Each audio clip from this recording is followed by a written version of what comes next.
Hello friends, मेरे YouTube channel English वे में आप सभी का स्वागत है। तो चलिए देखते हैं क्या है आज की स्टोरी।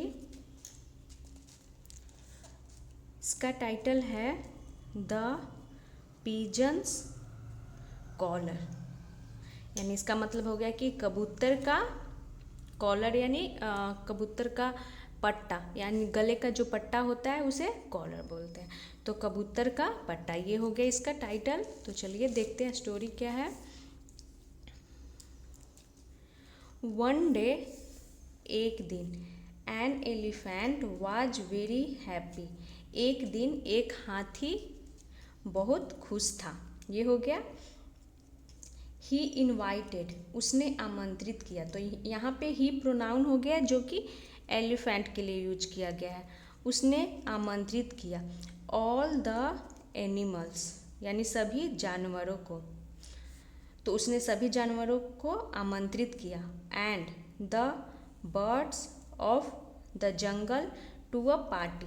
तो उसने द बर्ड्स यानी पक्षियों को, ऑफ द जंगल, कहाँ के, तो जंगल के पक्षी को उसने और जानवरों को आमंत्रित किया टू अ पार्टी, यानी कि पार्टी के लिए।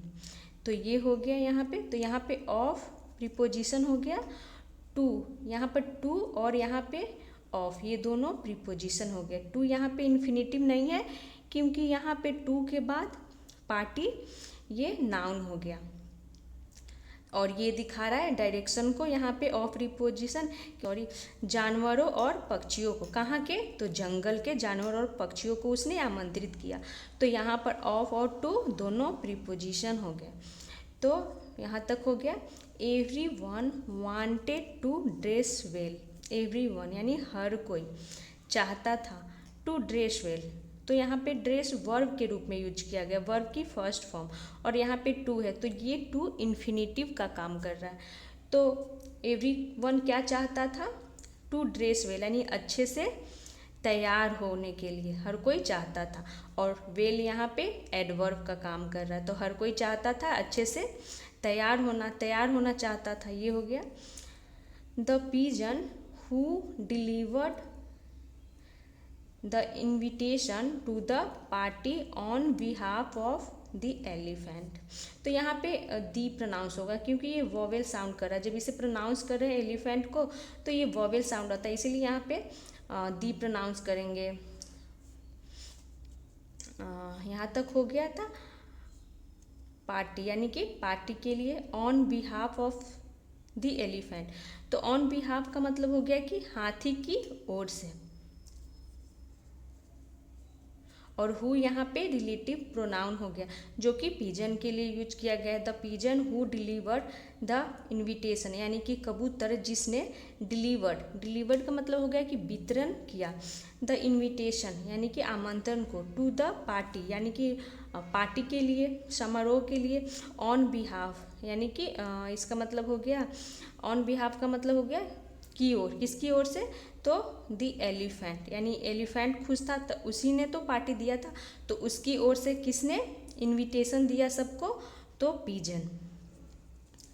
Had no time to dress. Had यानी जो पिजन था उसके पास हैड, तो हैड यहाँ पोजीशन को दिखा रहा है कि उसके पास समय नहीं था। नो टाइम टू ड्रेस यानी कि तैयार होने के लिए उसके पास समय नहीं था। All the other animals were nicely dressed up. All the other animals यानी कि अन्य जो सभी जानवर थे were nicely यानी कि अच्छे से वो dressed up यानी अच्छे से वो तैयार हो गए थे। तो उसके पास पिजन जो था उसके पास समय नहीं था क्योंकि सभी को इनविटेशन वही दे रहा था हाथी की तरफ से, और सभी जानवर अच्छे से तैयार हो गए थे। When the pigeon saw this he felt very bad. जब द पिजन सो यानी कबूतर ने देखा, यह देखा क्या कि सभी अच्छे से तैयार हैं, ही फेल्ट वेरी बैड यानी उसे बहुत ही खराब महसूस हुआ, उसे बुरा लगा। He said to the animals, he said उसने कहा, से की सेकेंड फॉर्म सेड हो गई, ही प्रोनाउन यूज किया गया यहाँ पे पिजन के लिए। ही सेड किससे कहा, टू द एनिमल्स यानी कि जानवरों से, जो बाकी जानवर थे। सैडली कैसे कहा, तो सैडली यानी कि उदास होकर के, दुखी होकर के, और सैडली भी यहाँ पर एडवर्ब हो गया। I have no new dress, यानी कि मेरे पास नए ड्रेस नहीं है, नए कपड़े नहीं हैं, यानी कि तो हैव यहाँ प्रेजेंट की पोजीशन को दिखा रहा है।